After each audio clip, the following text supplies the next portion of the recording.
ओम नमो भगवते वासुदेवाय. अथ द्वादश अध्याय. ब्रह्मचर्य आणि वानप्रस्थ आश्रमांचे नियम. नारद म्हणतात, गुरुकुलात निवास करणाऱ्या ब्रह्मचार्याने आपली इंद्रिय स्वाधीन ठेवून दासाप्रमाणे आपल्याला लहान समजावे. गुरुदेवांच्या चरणी दृढ प्रेम ठेवावे आणि त्यांच्या हिताचे असेल तेच कार्य करावे.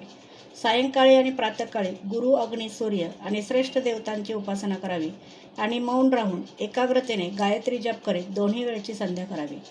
गुरुजी जेव्हा बोलवतील तेव्हा संपूर्ण शिस्त पाळून त्यांच्याकडून वेदांचे अध्ययन करावे. पाठाच्या आरंभी आणि शेवटी त्यांच्या चरणावर डोके टेकून नमस्कार करावा. शास्त्राच्या आज्ञेनुसार मेखला, मृगचर्म, वस्त्र, जटा, दंड, कमंडलू, यज्ञपवित आणि हातामध्ये दर्भपवित्र धारण करावे. सायंकाळी आणि प्रातःकाळी भिक्षा मागून आणावी आणि ती गुरुजींना समर्पित करावी. त्यांनी अनुज्ञा दिली तर भोजन करावे, नाहीतर उपवास करावा. आपल्या शीलाचे रक्षण करावे, थोडे खावे, आपले काम निपुणतेने करावे, श्रद्धा ठेवावी आणि इंद्रियांना आपल्या ताब्यात ठेवावे. स्त्री आणि स्त्रियांच्या अधीन राहणारे यांच्याशी आवश्यक असेल तेवढेच व्यवहार करावा. जो गृहस्थाश्रमी नाही आणि ब्रह्मचारी आहे त्याने स्त्रियांविषयी चाललेल्या गोष्टींपासून अलिप्त राहावे. इंद्रिय अतिशय बलवान आहेत. प्रयत्न करण्याचे मनसुद्धा तिक्षुब्ध करून त्यांना आपल्याकडे ओढतात. तरुण ब्रह्मचार्याने तरुण गुरुपत्नीकडून भांग पाडणे, शरीराला मालिश करणे, स्नान घालणे, उठणे लावणे यासारखी कामे करून घेऊ नयेत. स्त्रिया अग्नीप्रमाणे तर पुरुष तुपाच्या घड्याप्रमाणे होत. आपल्या कन्येबरोबर सुद्धा एकांतात राहू नये. इतर वेळीसुद्धा जरुरीपुरतेच तिच्याजवळ असावे.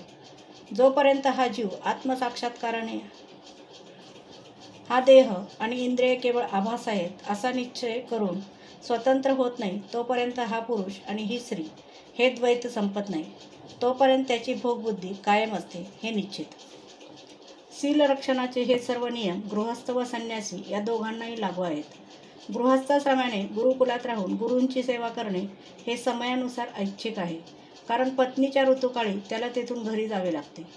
ब्रह्मचार्याने काजळ घालणे, तेल लावणे, मालिश करणे, स्त्रियांची चित्रे काढणे, मांस खाणे, मद्य पिणे, फुलांचे हार घालणे, अत्तर, सुवासिक तेल, चंदन लावणे आणि अलंकार घालणे यांचा त्याग करावा.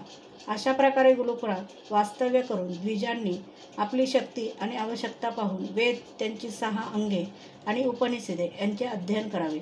तसेच त्यांचा अर्थ समजून घ्यावा. तसेच जर सामर्थ्य असेल तर गुरु मागतील तेवढी दक्षिणा द्यावी.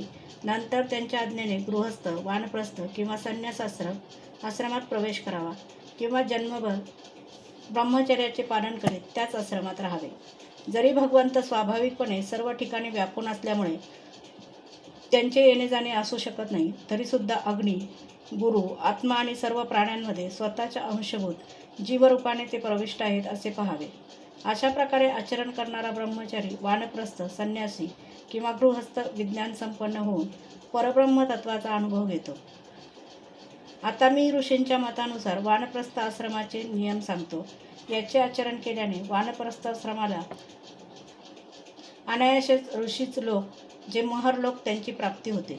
वानप्रस्थ आश्रमात असणाऱ्याने नांगरलेल्या जमिनीतून उत्पन्न होणारे धान्य खाऊ नये.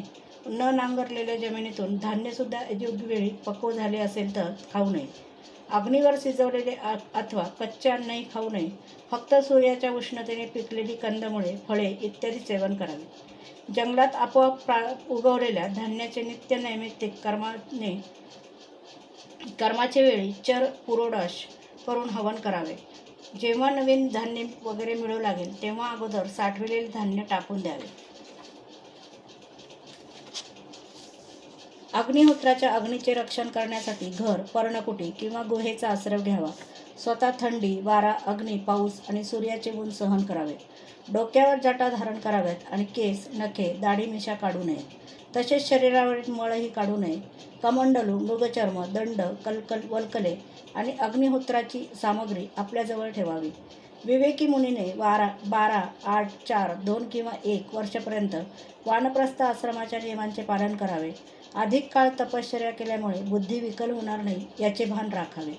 वानप्रस्थ पुरुष आजार किंवा म्हातारपण यामुळे आपली कर्मे पूर्ण करू शकत नसेल आणि वेदांत विचार करण्याचे सामर्थ्यही त्याच्यामध्ये नसेल तर त्याने अनशनादी व्रत करावे. अनशन सुरू करण्यापूर्वीच त्याने आपल्या आहवनीय इत्यादी अग्नींना आपल्या आत्म्यामध्ये विलीन करून घ्यावे. मी माझेपणाचा त्याग करून शरीराला त्याच्या कारणीभूत तत्वांमध्ये योग्य तऱ्हेने विलीन करावे. जितेंद्रिय पुरुषाने आपल्या शरीरातील आकाशाला आकाशात, प्राणांना वायूमध्ये, उष्णतेला अग्नीमध्ये, रक्त, कफ, पू या पाण्याच्या तत्वांना पाण्यामध्ये आणि हाडे इत्यादी कठीण वस्तूंना पृथ्वीमध्ये लीन करावे. हे राजा, याचप्रमाणे वाणी आणि भाषण यांना त्यांची अधिष्ठात्री देवता अग्नीमध्ये, हात आणि कला कौशल्याला इंद्रामध्ये, पाय आणि त्यांच्या गतीला कालस्वरूप विष्णूमध्ये, रती आणि उपस्थ इंद्रियाला प्रजापतीमध्ये, पायू आणि मलोत्सर्गाला त्यांच्या आश्रयानुसार मृत्यूमध्ये लीन करावे. कान आणि शब्दाला दिशांमध्ये, स्पर्श आणि त्वचेला वायूमध्ये, डोळ्यांसहित रूपाला ज्योतीमध्ये, रसांसहित रसेंद्रियाला पाण्यामध्ये आणि गंधासह नाकाला पृथ्वीमध्ये विलीन करावे. मनोरथासह मनाला चंद्रामध्ये, जाणण्याजोग्या पदार्थासह बुद्धीला ब्रह्मदेवामध्ये, तसेच अहंता आणि ममतारूप क्रिया करणाऱ्या अहंकाराला त्यांच्या कर्मासह रुद्रामध्ये विलीन करावे. याचप्रमाणे चेतनेसहित चित्ताला क्षेत्रज्ञामध्ये आणि गुणांमुळे विकारी वाटणाऱ्या जीवाला परब्रह्मामध्ये लीन करावे. त्याचबरोबर पृथ्वीला पाण्यात, पाण्याला अग्नीमध्ये, अग्नीला वायूमध्ये, वायूला आकाशात, आकाशाला अहंकारामध्ये, अहंकाराला महतत्वामध्ये, महतत्वाला अव्यक्तामध्ये आणि अव्यक्ताला अविनाशी परमात्म्यामध्ये विलीन करावे. याप्रमाणे अविनाशी परमात्म्याच्या रूपामध्ये शिल्लक राहिलेली जी चिद्वस्तू आहे, तो आत्मा आहे, तो मी आहे, हे जाणून अद्वितीय भावामध्ये स्थिर व्हावे. जसे आपले आश्रय असणारे लाकूड भस्म झाल्यावर अग्नी शांत होऊन आपल्या मूळ रूपात राहतो, तसेच त्याने सुद्धा राहावे. अध्याय 12 समाप्त.